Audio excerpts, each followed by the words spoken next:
Hello बच्चों, प्रश्न पढ़ते हैं। आकाश नीला क्यों होता है? तो सबसे पहले हम यहाँ पे मुख्य अवधारणा का प्रयोग करेंगे और हमारे पास जो मुख्य अवधारणा है वह है प्रकाश का प्रकीर्णन। तो पहले हम यहाँ पे प्रकीर्णन को समझेंगे, उसके बाद हमें ये समझ में आएगा कि आकाश नीला क्यों होता है। हम जानते हैं कि हमारे पास जो श्वेत प्रकाश होता है ये अपने आप में 7 रंगों का संयोजन होता है। 7 रंग यहाँ पे अलग अलग तरंग दैर्घ्य की होती है।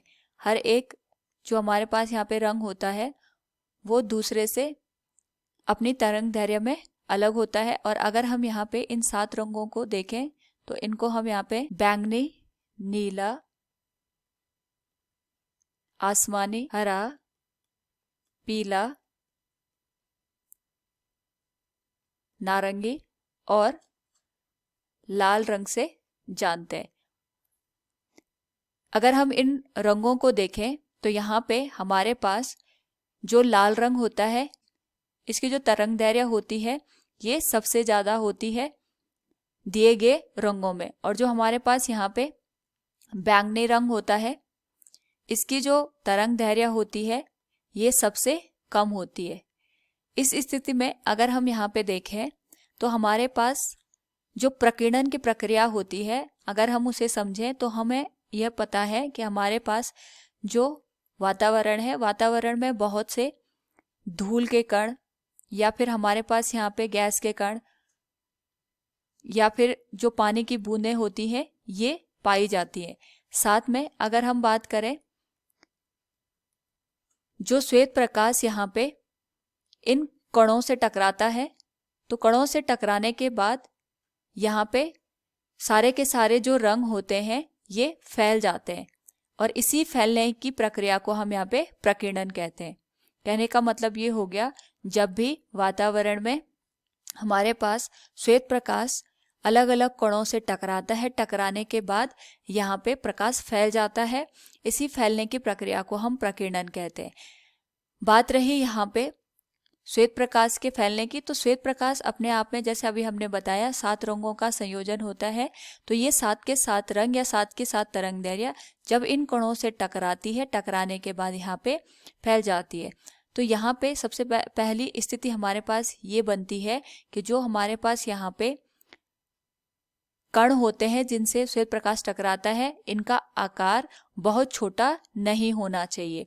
यहाँ पे अगर हम बात करें कौन सा रंग कितना ज़्यादा फैलता है तो इनके यहाँ पे फैलने की जो तीव्रता होती है या प्रकीर्णन की जो तीव्रता होती है, अगर हम इसको P से दर्शाएं, ये निर्भर करती है तरंग दैर्घ्य के ऊपर। यहाँ पे जो हमारे पास प्रकीर्णन की तीव्रता होती है ये व्युत्क्रमानुपाती होती है तरंग दैर्घ्य की घात 4 के। यानी हमारे पास जितनी ज़्यादा तरंग दैर्घ्य होगी प्रकीर्णन की तीव्रता हमारे पास उतनी कम होती जाएगी। और साथ में अगर हम यहाँ पे देखें हमारे पास तरंग दैर्घ्य जितनी कम होगी प्रकीर्णन की जो तीव्रता होगी हमारे पास उतनी बढ़ती जाएगी।